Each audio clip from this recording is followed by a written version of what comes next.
D ಅಲಸಳ್ಳಿಯ ಸುವರ್ಣ ಭೂಮಿ ಫಾರಂನಲ್ಲಿ ಸಂಪೂರ್ಣ ಸಾವಯವ ಕೃಷಿಕರ ಸಂಘದ ಸಾಮಾನ್ಯ ಸಭೆ.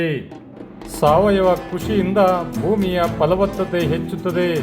ಸಾವಯವ ಕೃಷಿಕ ಶಿವಕುಮಾರ್ ಹೇಳಿಕೆ.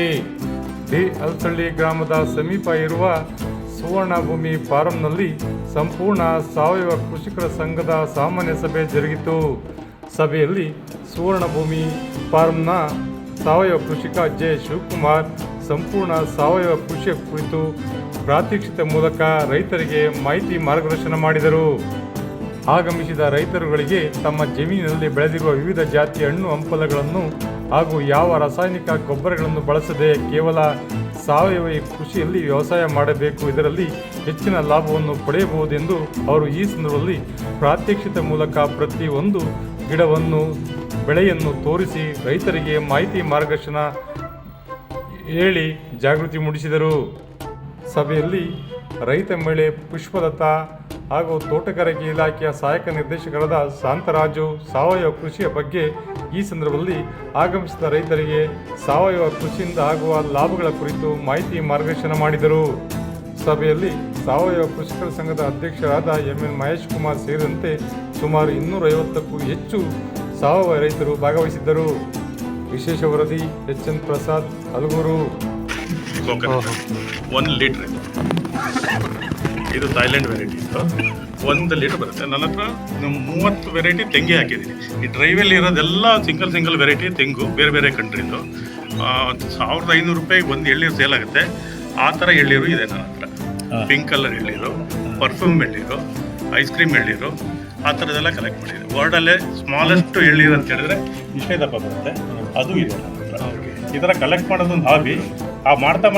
ಮಾಡ್ತಾ ಈಗ ಸ್ವಲ್ಪ ಏನು ಮಾಡೋದು, ಇದು ಮಾರಬೇಕಲ್ಲ, ಕಮರ್ಷಿಯಲ್ ಆಗಿ ಏನಾದ್ರು ಮಾಡಬೇಕು ಅಂತೇಳಿ ಸ್ವಿಮ್ಮಿಂಗ್ ಪೂಲ್ ಮಾಡ್ಕೊಂಡಿದ್ದೀನಿ. ಈಗ ಫಾರ್ಮರ್ಸು ಬೇರೆ ತೋಟ ಮಾಡೋರು ಇನ್ನೊಬ್ಬರು, ನಾನು ಹೋಗಿ ಮಾರೋದು ಬೇಡ, ಅವರೇ ಬಂದು ಕೊಂಡ್ಕೊಡೋದು. ನನಗೆ ಪ್ರತಿಯೊಂದನ್ನು ಇಲ್ಲಿಂದನೇ ನಾನು ಸೇಲ್ ಮಾಡೋಕ್ಕೆ ವ್ಯವಸ್ಥೆ ಮಾಡ್ತೀನಿ. ನಿನ್ನೆನೂ ಅಷ್ಟೇ ಒಂದು 500 kg ಬಾದಾಮಿ ಸೇಲ್ ಆಗಿದೆ. 125 ರುಪೀಸ್ ತಂಗೆ ಕೊಟ್ಟಿದ್ದೀನಿ. ಈಗ ನಾನು ತೊಗೊಂಡೋಗಿ ಮಾರಿದ್ರೆ ಅವರು ಆರ್ಗ್ಯಾನಿಕ್ಕು ಸಾವಯವ ಅದೇನು ಕೇಳಲ್ಲ, ಅವ್ರು ತೊಗೊಳೋದೇ 50 ರೂಪಾಯಿಗೆ. ಅದನ್ನು ಈಗ ನಾನು ಡಿಜಿಟಲ್ ಮೀಡಿಯಾನ ಅದನ್ನೆಲ್ಲ ಸ್ವಲ್ಪ ಯೂಸ್ ಮಾಡ್ಕೊಂಡು ನಾನು ಬೇರೆ ಥರ ಡಿಫ್ರೆಂಟಾಗಿ ಮಾರ್ಕೆಟಿಂಗ್ ಮಾಡ್ಕೊಂಡು ಅವರೇ ಬಂದು ಇಲ್ಲಿ ಕುಯ್ಕೊಂಡು ಹೋಗಂಗೆ ವ್ಯವಸ್ಥೆ ಮಾಡಿದ್ದೀನಿ.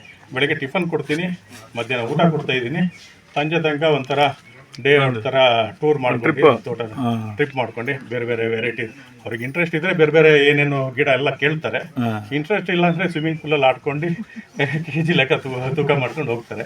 ಆ ವ್ಯವಸ್ಥೆ ನಾನೇ ಮಾಡ್ಕೊಂಡಿದ್ದೀನಿ ಸರ್. ಯಾವುದೂ ಈಗ ನಾನು ಹೊರಗಡೆ ತೊಗೊಂಡೋಗಿ ಮಾರ್ತಿಲ್ಲ, ಎಳ್ನೀರು ಸಮೇತನೂ ಮಾರ್ತಾಯಿಲ್ಲ, ತೆಂಗಿನಕಾಯಿನೂ ಮಾರ್ತಾಯಿಲ್ಲ. ಪ್ರತಿಯೊಂದೂ ಇಲ್ಲೇ ನಾನು ಮಾರಬೇಕು ಅಂತೇಳಿ ಈ ಥರ ಒಂದು ವ್ಯವಸ್ಥೆ ಮಾಡ್ಕೊಂಡಿದ್ದೀನಿ. ಹಂಗೆ ಮುಂದೆ ಹೋಗೋಣ. ಇದು ಅಷ್ಟೇ ಬೇರೆ ಕಂಟ್ರಿದೆ, ಇದು ಥೈಲ್ಯಾಂಡ್ದೆ. ಇದರಲ್ಲಿ ಅದರಲ್ಲಿ ಸ್ವಲ್ಪ ಆರೆಂಜ್ ಕಲರ್ ಬರುತ್ತೆ. ಇದು ಒಂದು 500 ml ಒಳಗೆ ಎಲ್ಲಿ ಎಷ್ಟು ಸಾಧ್ಯ ಆಗುತ್ತೆ ಸಾವಯವ ಪದಾರ್ಥಗಳು ಅದನ್ನ ತಂದು ಒಳಗೆ ಹಾಕಿ. ಇದು ಸಾವಯವ ಪದಾರ್ಥ. ಮೊದಲೇನಾಗ್ತಿತ್ತು, ಸಾವಯವ ಪದಾರ್ಥದಿಂದ ಸೂಕ್ಷ್ಮಾಣುಜೀವಿಗಳು ಉತ್ಪಾದನೆ ಆಗ್ತಾ ಇತ್ತು. ಈ ನ್ಯಾಚುರಲಿ ಸಾಕಷ್ಟು ಸೂಕ್ಷ್ಮಾಣುಜೀವಿಗಳು ಇರ್ತಿತ್ತು. ಆ ಸೂಕ್ಷ್ಮಾಣುಜೀವಿಗಳು ಏನ್ ಮಾಡ್ತಿತ್ತು, ನಿಮ್ಗೆ ಆ ಸೂಕ್ಷ್ಮಾಣುಜೀವಿಗಳಲ್ಲಿ ಕೆಟ್ಟದು ಒಳ್ಳೆಯದು ಎರಡು ಇದಾವೆ. ಅದಕ್ಕೆ ನಮ್ಮಲ್ಲಿ ಇಲಾಖೆಗಳಿರ್ಬೋದು, ಇನ್ನೊಂದಲ್ಲಿರ್ಬೋದು, ಅರ್ಕಾ ಮೈಕ್ರೋಬಿಯಲ್ ಕನ್ಸಾರ್ಷಿಯಂ ಅಂತ ಇರ್ಬೋದು, ಅಥವಾ ಸುಮಾರು ಸಾಕಷ್ಟು ಇದಾವೆ. ಅದೇನ್ ಮಾಡುತ್ತೆ ಅಂತಂದ್ರೆ ಆ ಒಳ್ಳೆ ಸೂಕ್ಷ್ಮಾಣುಜೀವಿಗಳು ನಾವು ಮಾಡೋದು ಈ ಏನು ನಮ್ದು ಸಾವಯವ ಪದಾರ್ಥ ಇದೆ ಅದನ್ನ ನೀಟಾಗಿ ಕೊಳಿಸುತ್ತೆ ಮತ್ತೆ ಅದನ್ನ ಮಣ್ಣಿಗೆ ಅದನ್ನ ಯಾವ ಗಿಡಕ್ಕೆ ಯಾವ ಫಾರಮ್ ಅಲ್ಲಿ ಬೇಕು.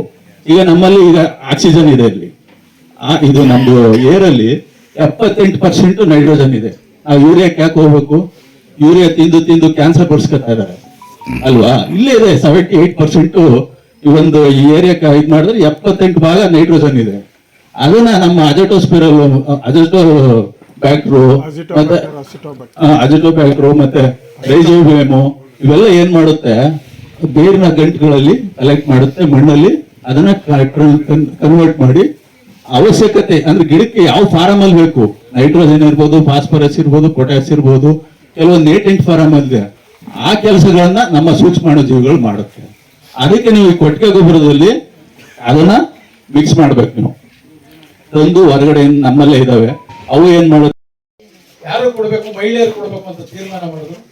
ಆ ರೈತನ ಅವರೆಷ್ಟು ದೊಡ್ಡತನ ಅಂದ್ರೆ ನಾವೆಲ್ಲ ಹುಡುಕೋದು ಕಷ್ಟ ಆಗ್ತದೆ, ನೀವೇ ಯಾರನ್ನ ಸೂಟ್ ಮಾಡ್ತೀರಾ ಮಹಿಳೆಯರು. ನಮ್ಮ ಸಂಘದ ಮಹಿಳೆ ಸುವರ್ಣ ಅವ್ರನ್ನ ಆಯ್ಕೆ ಮಾಡಿ ಒಂದು ವಿಚಾರ ತಿಳ್ಕೊಳ್ಳಿ.